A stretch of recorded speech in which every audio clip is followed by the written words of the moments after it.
am is are was were have has had shall will এই কটা ভার্বের যদি ব্যবহার ঠিকঠাক করে শেখো ইংরেজিতে কথা বলতে কিন্তু সবথেকে হেল্পফুল হবে।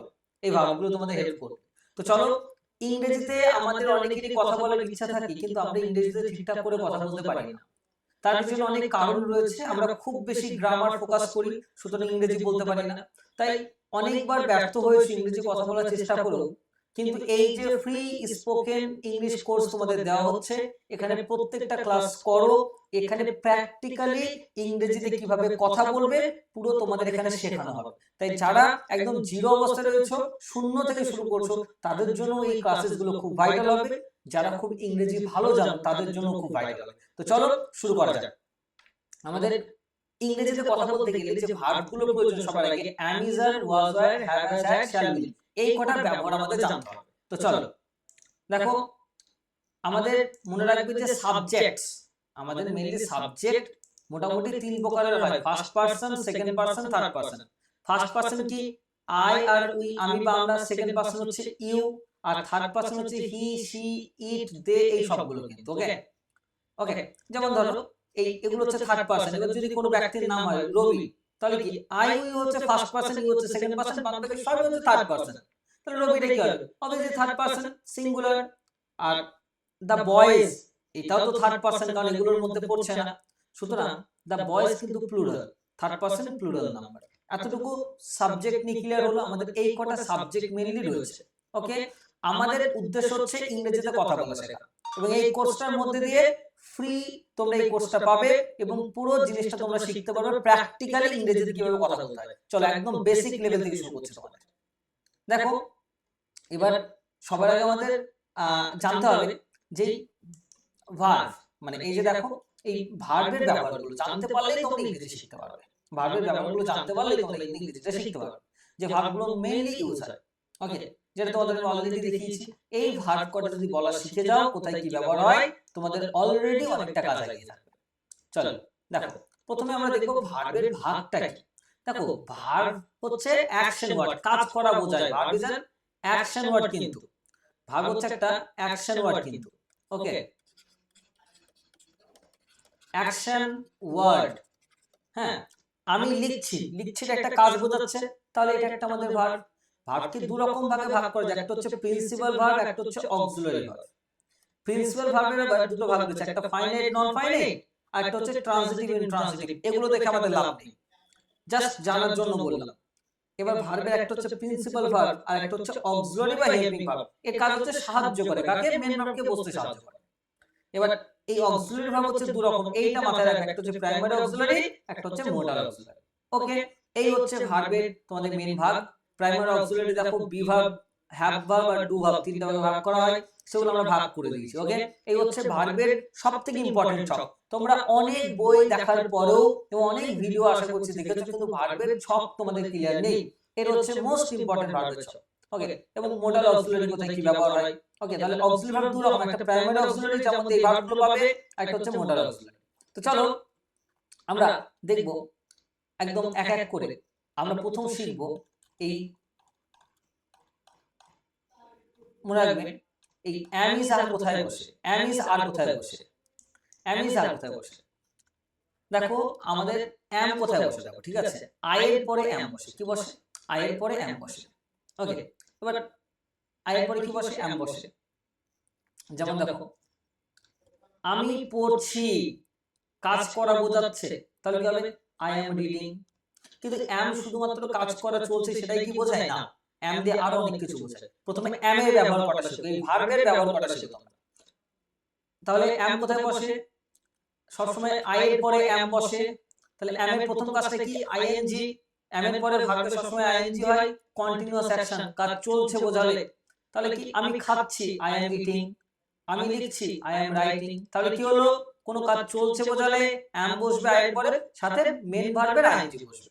ওকে, তাহলে রিড, রিড এর মেন ভার্ব কি? রিড এর সঙ্গে ing যুক্ত করলে কি হবে? Read plus ing, reading, I am reading। ওকে, আমি ইংরেজি সাহিত্য নিয়ে গবেষণা করছি, I am researching English literature। আমি ইংরেজি সাহিত্য নিয়ে গবেষণা করছি। এই বাক্যগুলো বলা প্র্যাকটিস করো। তাহলে প্রথমে শিখবো am এর ব্যবহার। দেখো, আমি আগামীকালের পরীক্ষার জন্য প্রস্তুতি নিচ্ছি। আই এম প্রিপেয়ারিং ফর, আমি প্রস্তুতি নিচ্ছি ফর টুমরোজ এক্সাম, আগামীকালকের এক্সামের জন্য। দেখো, আমি আমার শিক্ষার্থীদের জন্য একটি বক্তৃতা লিখছি। আই এম রাইটিং, আমি লিখছি এ লেকচার, একটি বক্তৃতা ফর মাই স্টুডেন্টস, আমার ছাত্রছাত্রীদের জন্য। মনে রাখবে বাক্যের বেসিক নিয়ম হচ্ছে প্রথমে সাবজেক্ট, তারপরে ভার্ব, তারপরে অবজেক্ট বসে। ঠিক আছে? আমি একটি গুরুত্বপূর্ণ প্রকল্পে কাজ করছি। আই এম ওয়ার্কিং, আমি কাজ করছি। তাহলে কি এমটা সবসময় আই এর পরে বসছে, তারপরে ভার্বের সঙ্গে আইএনজি হবে। I am working on an important project. তাহলে বর্তমান কালে কোনো কাজ চলছে বোঝালে তখন কিন্তু এম বসে, আই এর পরে এম বসবে এবং ভার্বের সঙ্গে আইএনজি হবে। ওকে, ক্লিয়ার? দেখো, এবার এম আর কোথায় বসে জানো? পরিচয় বোঝাতে, ইন্ট্রোডাকশন বোঝাতে। আই অ্যাম আ টিচার, আমি একজন শিক্ষক। ওকে, তুমি নিজের নাম বোঝাতেও ব্যবহার করতে পারবে। ওকে, আমি একজন ছাত্র, আই অ্যাম এ স্টুডেন্ট। আমি একজন বিশ্ববিদ্যালয়ের অধ্যাপক, I am a university professor. তার মানে তুমি তোমার পরিচয় বোঝাতেও কিন্তু অ্যাম এর ব্যবহার করছো। আমরা নরমালি মনে করি অ্যাম মানে হয়তো শুধু কাজ চলছে বোঝালে হয় না, তোমার পরিচয় বোঝাতেও কিন্তু সেটা ইউজ হয়। আমি একটি বিদ্যালয়ের প্রধান শিক্ষক, তাহলে তোমার পরিচয় বোঝাচ্ছে I am the headmaster of a school, মাথায় রাখতে হবে। আমি একজন পরিশ্রমী ছাত্র, I am a hard working student. Okay, আমি একজন বই প্রেমী মানুষ, আই অ্যাম এ বিবলিওফাইল, বিবলিওফাইল মানে বই প্রেমী। ওকে, ক্লিয়ার? এবার এই শব্দগুলো স্যার বলবো কি করে? প্রত্যেকটা ক্লাসগুলো কন্টিনিউ করো, আমি তোমাদের পুরো শব্দ ভান্ডার তৈরি করে দেবো, কোথায় কোন শব্দ কিভাবে তোমরা বাংলা থেকে ইংরেজি শব্দ করবে, এ টু জেড শেখানো হবে এই কোর্সে কিন্তু। ওকে, ক্লিয়ার? এবং শুধুমাত্র স্পোকেন ইংলিশের যে নরমালি কোর্সগুলো হয় সেটা থেকে এটা অনেকটা আলাদা, কারণ এখানে তোমাকে প্র্যাকটিক্যালি পুরো বলতে শেখানো হবে। তাহলে এম এর ব্যাপারটা শিখলাম। এম হচ্ছে কোনো কাজ বর্তমানকালে চলছে বোঝালে আই এর পরে গিয়ে এম হয়। ওকে, আচ্ছা, আর কোনো পরিচয় বোঝাতে এম হয়, আর কি হয়? কোনো অবস্থা বোঝাতে এম হয়। এই তিনটে। তাহলে যেমন আই এম হ্যাপি, আমি খুশি, আমি ব্যস্ত, আই এম বিজি, এগুলো। তাহলে এম কি বুঝলাম? এক নম্বর হচ্ছে বর্তমানকালে লিখে নেবে, চলছে বোঝালে, তাই না? চলছে বোঝালে এম বসে, কার সঙ্গে বসে? আই এর পরে বসে, সবসময় আই এর পরে বসে। এম তিনটে জায়গায় বসে। একটা হচ্ছে এই যে বললাম বর্তমানকালে চলছে বোঝালে মানে কন্টিনিউয়াস। দুই নম্বর কি? পরিচয় বোঝাতে। আর তিন নম্বর কি? কোনো অবস্থা বোঝাতে, অবস্থা, তুমি কেমন রয়েছো, আমি খুশি, তাহলে কি? I am happy. তাহলে এই তিনটে জায়গায় কিন্তু এম ব্যবহার হবে। ওকে, যেমন আমি অসুস্থ, তাহলে আমার অবস্থা বোঝাচ্ছে তো, আই এম সিক। আমি আমার ফলাফল নিয়ে খুবই উদ্বিগ্ন, আই এম ভেরি ওরিড, আমি খুব চিন্তিত অ্যাবাউট মাই রেজাল্ট, আমার রেজাল্ট নিয়ে। তাহলে এম এর ব্যবহার বুঝতে পারছো? প্রত্যেকটাই ভার্বগুলোর মেন ভার্বগুলোর, এই যে মেন মেন ভার্বগুলো রয়েছে এগুলোর ব্যবহার শিখো। আমি এই সুযোগ পেয়ে অত্যন্ত আনন্দিত, আই অ্যাম, কেন? আমি আমার অবস্থা বোঝাচ্ছে তো, আমি কেমন আছি? আনন্দে আছি। আই এম এক্সট্রিমলি ডিলাইটেড, অত্যন্ত আনন্দিত, টু গেট দিস অপরচুনিটি, এই সুযোগটা পেয়ে। এগুলোই বলা অভ্যাস করে, এই বাক্যগুলোই। এবার তোমরা কিভাবে অপরচুনিটি শব্দটা জানবে, স্যার সুযোগ ইংরেজিটা কি বুঝবো কি করে? এর জন্য তোমাদের নেক্সট ক্লাসেস গুলো দেখতে হবে, যেখানে তোমাদের প্রত্যেকটা ভোকাবুলারি, প্রত্যেকটা শব্দ আমি শিখিয়ে দেবো যেগুলি স্পোকেন ইংলিশে কাজে লাগে ডেইলি লাইফে, এবং যে কোনো জায়গায় এই যেন ইংরেজিতে কথা বলতে পারো, যার সমস্ত ভোকাবুলারি দরকার সেটা তোমরা পাবে। ওকে, এইগুলো হচ্ছে আমাদের এম এর ব্যবহার। এবার ইজ কোথায় বসে দেখবো। ইজ সবসময় বসে হি বা শি এর সঙ্গে বসে, হি বা শি এর সঙ্গে ইজ বসে কিন্তু, ঠিক আছে? বা কোনো নাম থার্ড পারসন সিঙ্গুলার নাম্বার হলে, যেমন ধরে বললাম সুমন, সুমন, তাহলে সুমন কি? থার্ড পারসন, তাই তো? এই তো পারসন শিখেছেন একটু আগে। আমি আমরা ফার্স্ট পারসন, তুমি তোমরা সেকেন্ড পারসন, বাকি সব থার্ড পারসন। তাহলে হি বা শিটা কি, বা সুমন কি? থার্ড পারসন তো। তাহলে হি বা শি বা থার্ড পারসন সিঙ্গুলার হলে ইজ হবে। ওকে, তাহলে ইজ কোথায় কোথায় বসে? হি, শি, এগুলো মানে সহজ কথা, থার্ড পারসন সিঙ্গুলার হলে, সিঙ্গুলার মানে একটা বোঝালে সিঙ্গুলার হয়, সেখানে ইজ বসে।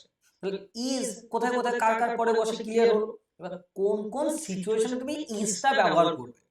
প্রথম কথা শোনো, আইএনজি মানে কোনো কাজ বর্তমানকালে চলছে বোঝালে, ঠিক একই ব্যাপার, আয়ের সঙ্গে এম বসছিল, কিন্তু যদি হি শি থাকে তখন কি হবে? ইজ হয়ে যাবে। সে পড়ছে, তাহলে কি হবে? হি অ্যাম রিডিং বলবে না, হি ইজ রিডিং। সে খাচ্ছে, শি ইজ ইটিং। সে লিখছে, হি ইজ রাইটিং। তার মানে ইজ কোথায় বসবে? Continuous action. ওকে, কখন বর্তমান কালে যদি কোনো কাজ চলছে বোঝায় তখন কিন্তু ইজ হবে। যেমন ধরো সে পরীক্ষার জন্য কঠোর পরিশ্রম করছে, তার মানে বর্তমান কালে চলছে বোঝাচ্ছে। তাহলে কি হবে? He is working hard for the examination. সে পরীক্ষার জন্য কঠোর পরিশ্রম করছে। তারপর দেখো সে একটি গুরুত্বপূর্ণ প্রতিবেদন লিখছে, তাহলে কি হবে? শি ইজ রাইটিং, সে লিখছে অ্যান ইম্পর্টেন্ট রিপোর্ট, একটা গুরুত্বপূর্ণ প্রতিবেদন। ওকে, তারপরে আমরা আরো খুব গুরুত্বপূর্ণ শব্দ বলতে পারি, সে নতুন দক্ষতা অর্জনের চেষ্টা করছে। হি ইজ ট্রাইং, সে চেষ্টা করছে টু অ্যাকোয়ার, অ্যাকোয়ার মানে অর্জন করা, নিউ স্কিলস, নতুন দক্ষতা। মানে ইজ কোথায় কোথায় বসছে? ইজ এর ব্যবহার হচ্ছে এই হি, শি বা থার্ড পারসন সিঙ্গুলার হলে ইজ হবে। আর কোন সিচুয়েশনে বসবে? বর্তমান কালে কোনো কাজ চলছে বোঝায়। ঠিক একইভাবে কোন পরিচয় বোঝাতে ইজ ব্যবহার হয়। ঠিক একই সেম, এমন যেমন ছিল ঠিক ইজ এর ক্ষেত্রে সেমই হবে, শুধু সাবজেক্ট গুলো চেঞ্জ হয়ে যাচ্ছে। এম এর ক্ষেত্রে আই বসছিল, আর ইজ এর ক্ষেত্রে হি, শি বা কোনো থার্ড পারসন সিঙ্গুলার। তাহলে কি হলো? যেমন পরিচয় বোঝাতে ইজ এর ব্যবহার হয় না, সে একজন doctor, he is a doctor. যদি এখানে থাকতো আমি একজন ডক্টর, তাহলে কি হবে? I am a doctor. আচ্ছা, সে আমার বোন, শি ইজ মাই সিস্টার। পরিচয় বোঝাচ্ছে, দেখো সে একজন বিখ্যাত লেখক, he is a famous writer. সে আমাদের বিদ্যালয়ের প্রধান শিক্ষিকা। তাহলে কি হবে?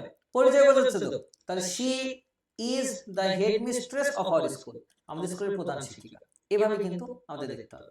ঠিক একইভাবে তাহলে ইজ কোথায় কোথায় বসলো? বর্তমান কালে কোনো কাজ চলছে বোঝালে। 2 নম্বর হচ্ছে কোনো পরিচয় বোঝাতে। 3 নম্বর কি? 3 নম্বর হচ্ছে কোনো অবস্থা বোঝাতে। একইভাবে সে খুশি, তাহলে কি? He is happy. আমি খুশি, তাহলে কি হতো? আই হতো, তাই না? তাহলে কি হতো? I am happy. সেটা তো আমরা অ্যামে দেখেছি, কিন্তু বলছে সে খুশি, তাহলে সে মানে কি? Third person singular number. আমি আমরা ফার্স্ট পারসন, তুমি তোমরা সেকেন্ড পারসন, বাদ বাকি সব থার্ড পারসন। সে বলতে একজন তো, তাহলে থার্ড পারসন সিঙ্গুলার। তাহলে কি হবে? ইজ হবে। তাহলে হি ইজ হ্যাপি। সে ব্যস্ত, শি ইজ বিজি। সে অসুস্থ, হি ইজ সিক। তাহলে তার অবস্থা বোঝাতে গেলেও ইজ ব্যবহার হয়। সে তার সাফল্যে খুবই আনন্দিত, তাহলে কি এখানেও তার অবস্থা বোঝাচ্ছে সে খুব আনন্দিত। তাহলে কি হবে? He is very happy with his success, সে তার সাফল্যে খুবই আনন্দিত। দেখছো বাক্যগুলো দেখো, সে ভবিষ্যৎ নিয়ে খুব আশাবাদী। শি ইজ অপটিমিস্টিক, তার অবস্থা বোঝাচ্ছে, তাই না? শি ইজ অপটিমিস্টিক মানে সে আশাবাদী অ্যাবাউট দ্য ফিউচার, তার ভবিষ্যৎ নিয়ে। ওকে, সে বর্তমানে খুব ব্যস্ত, তাহলে কি হবে? He is very busy at the moment, সে বর্তমানে খুব ব্যস্ত রয়েছে। তাহলে আমরা অ্যাম দেখলাম, অ্যাম এর ব্যবহার দেখেছি, এবার ইজ এর ব্যবহারও দেখলাম। বর্তমান কালে কোনো কাজ চলছে বোঝালে ইজ ব্যবহারে কখন? যদি সাবজেক্ট হি, শি বা কোনো থার্ড পারসন সিঙ্গুলার নাম্বার হয়। আই হলে তখন অ্যাম হবে, তাই তো? ইজ কখন হবে? যদি হি, শি বা থার্ড পারসন সিঙ্গুলার নাম্বার। কোন কোন অবস্থাতে বা সিচুয়েশনে হবে? কোনো কাজ বর্তমান কালে চলছে বোঝালে, তাই না? তার মানে আমরা একটা জিনিস বুঝবে, সহজভাবে বলে দিচ্ছি, অ্যাম, ইজ, আর এই তিনটেই কিন্তু কি? বর্তমান কালে চলছে কোনো কাজ, বর্তমান কালে কোনো কাজ চলছে বোঝালে, মানে মানে প্রেজেন্ট কন্টিনিউয়াস অ্যাকশন, কিন্তু প্রেজেন্ট কন্টিনিউয়াস অ্যাকশন। বর্তমান কালে কোনো কাজ চলছে বোঝালে অ্যাম, ইজ, আর হয়। তাহলে অ্যাম কোথায় বসে? আই এর পরে অ্যাম বসে। ইজ কোথায় বসে? ইজ হচ্ছে হি, শি, ওকে, তারপরে রবি, এগুলোতে। আর আর কোথায় বসে জানো? আর হচ্ছে কোন বহু বচন বোঝালে, স্পেশালি উই মানে আমরা, আর হবে দে, আর তার মানে কি? কোন বহু বচন বা প্লুরাল বোঝাতে আর হবে কিন্তু, হ্যাঁ, ইউ, আর, ঠিক আছে, এরকম ভাবে। ক্লিয়ার হলো? চলো চলো, আচ্ছা, তাহলে ইজ এর ব্যাপারটা দেখলাম, এবার দেখবো আর। আর কোথায় কোথায় হবে? কোনো যদি বহু বচন হয়, ঠিক আছে, যদি সাবজেক্ট বহু বচন হয় বা প্লুরাল বলে ইংরেজিতে। ওকে, সাবজেক্ট যদি প্লুরাল হয় তাহলে আর হবে। দেখো, যদি সে একই কেস, সেম টু সেম, বর্তমান কালে কোনো কাজ চলছে বোঝালে কন্টিনিউয়াস অ্যাকশন, তুমি পড়ছো, ইউ আর রিডিং, আমরা খেলছি, উই আর রিডিং, তারা খাচ্ছে, দে আর ইটিং, মানে বর্তমান কালে কোনো কাজ চলছে বোঝাবে। আচ্ছা তোমরা কমেন্ট করো তো, এটা করে দেখাও। চলো প্র্যাকটিসের মাধ্যমেই কিন্তু স্পোকেন ইংলিশ শেখা যায়, একমাত্র মনে রাখবে কিন্তু। ওকে, তারা ফুটবল খেলছে। আচ্ছা আরেকটা দিচ্ছি, আমরা পড়াশোনা করছি। আরেকটাও দিচ্ছি, করে দেখো কমেন্টে, কমেন্ট করো সবাই। আমরা স্পোকেন ইংলিশ শিখছি। এগুলো ইংরেজি করো এই বাক্যগুলোর।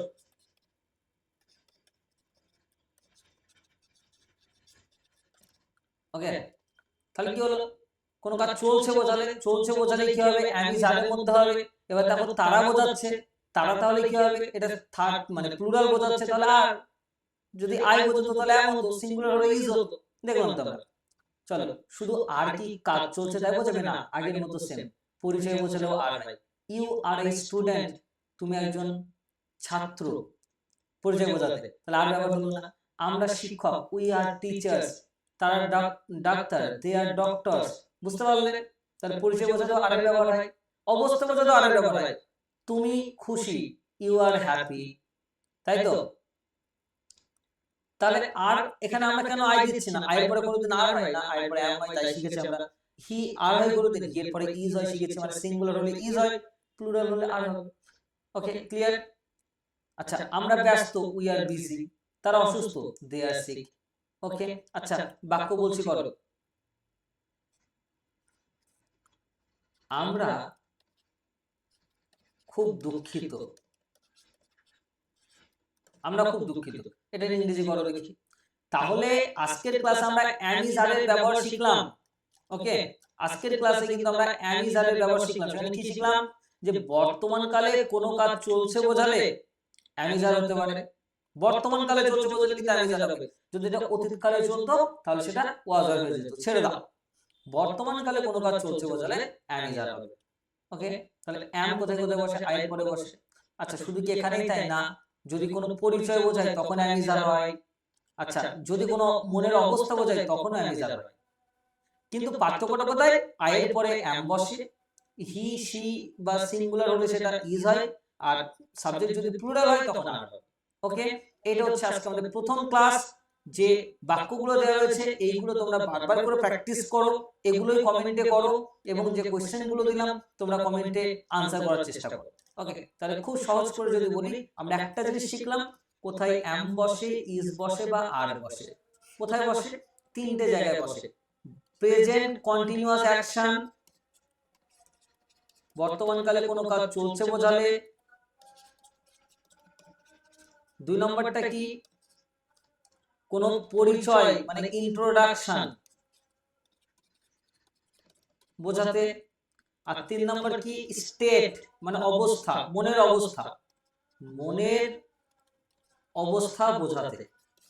ওকে, তাহলে এই তিনটে জায়গায় কিন্তু আমাদের অ্যাম ইজ আর বসে। কিন্তু অ্যাম কোথায় বসে, আই এর পরে অ্যাম হবে। ইজ কোথায় বসে, সাবজেক্ট যদি সিঙ্গুলার হয়, মানে এক বচন হয়, একদম সহজ ব্যাপারটা। ধরো হি, তাহলে কি হবে, ইজ হবে। সি কি হবে, ইজ হবে। রবি, তাহলে কি একটা বোঝাচ্ছে ইজ হবে। আর কখন হয়, সাবজেক্ট যদি প্লুরাল হয়, যেমন দে তারা, ওকে উই আমরা, এইগুলোর ক্ষেত্রে আর। আশা করছি আজকের ক্লাসটা ক্লিয়ার হয়েছে। এই জিনিসটা আমাদের জানতে হবে। তাহলে অ্যাম ইজ আর এর ব্যবহার শিখলাম। নেক্সট ক্লাস আমরা was had, have has had, shall will এগুলো ব্যবহার শিখব। স্পোকেন ইংলিশে এই ভার্ব কটা জানতেই হবে কথা বলতে গেলে কিন্তু। ওকে, থ্যাংক ইউ। ক্লাসে সঙ্গে থাকো, নেক্সট ক্লাসগুলো কন্টিনিউ করো, এবং ইংরেজি প্র্যাকটিক্যাল লাইফে কিভাবে বলতে শিখবে সেটা আমরা দেখব। ওকে, ধরো একটা কথা বলি, যে আমরা এই ক্লাবের সদস্য, তাহলে কি আমরা এই ক্লাবের সদস্য, পরিচয় বোঝাচ্ছে, তাহলে অ্যাম ইজ আর এর মধ্যে হবে। বর্তমান কালের কাজ, প্রথম কথা হচ্ছে বর্তমান কাল বোঝাচ্ছে, আমরা এই ক্লাবের সদস্য, তাহলে এখনো রয়েছে তো, তাহলে বর্তমান কাজ চলছে বোঝাচ্ছে, বর্তমান কাজ তো, তাহলে প্রেজেন্ট হওয়া মানে অ্যাম ইজ আর হবে। এবার দেখো এটা কোনো কাজ বোঝাচ্ছে না পরিচয় বোঝাচ্ছে, আমরা ক্লাবের সদস্য, তাহলে পরিচয় বোঝাচ্ছে, তাহলে কি করব, we are the members of the club. বুঝতে পারলে? ক্লিয়ার হলো? আমরা ক্রিকেট খেলছি, তাহলে প্রেজেন্ট বর্তমানকালে কোনো কাজ বোঝাচ্ছে, তাহলে অ্যাম ইজ আর হবে। আমরা ক্রিকেট খেলছি, কাজটা চলছে বোঝাচ্ছে। ওকে, তাহলে কি হবে? অ্যাম ইজ আর। আমরা উই, তাহলে তো অ্যাম হচ্ছে না, উই এর সঙ্গে কি হবে তাহলে? ইজ। ইজ তো সিঙ্গুলার হবে না, আর তাহলে উই আর প্লেইং ক্রিকেট, আমরা ক্রিকেট খেলছি। বুঝতে পারলে? এইভাবে আমরা শিখবো। খুব ভালো করে ভিডিওটা দেখো। আজকের ক্লাসটা আমাদের ইন্ট্রোডাকশন ক্লাস ছিল, একদম বেসিক ক্লাস। নেক্সট ক্লাসে আমরা আরো কন্টিনিউ করব। কিন্তু এতটুকু বলতে পারি যে একদম প্রত্যেকটা সিচুয়েশনে কিভাবে ইংরেজি বলতে হয়, বাজারে গেলে কিভাবে ইংরেজি বলবে, কলেজে গেলে কিভাবে ইংরেজি বলবে, মাঠে গেলে কিভাবে ইংরেজি বলবে, ওকে, পুকুরে মাছ ধরতে গেলে কিভাবে ইংরেজি বলবে, ওকে, কোন জায়গায় ইউনিভার্সিটিতে গেলে কিভাবে ইংরেজি বলবে, রাস্তায় ঘুরে বেড়ানোর সময় কিভাবে ইংরেজি বলবে, বন্ধুদের সঙ্গে কিভাবে ইংরেজি বলবে, বান্ধবীদের সঙ্গে কিভাবে ইংরেজি বলবে, সিনেমা দেখতে গেলে কিভাবে ইংরেজি বলবে, এক কথায় সব সিচুয়েশনের ইংরেজি কিভাবে বলতে হয় সেই সমস্ত কিছু আমরা দেখব। ক্রিকেট খেলা হচ্ছে, কমেন্ট্রি করার সময় কিভাবে ইংরেজি বলবে, ইংরেজিতে A to Z তোমাদের শেখানো হবে। Thank you.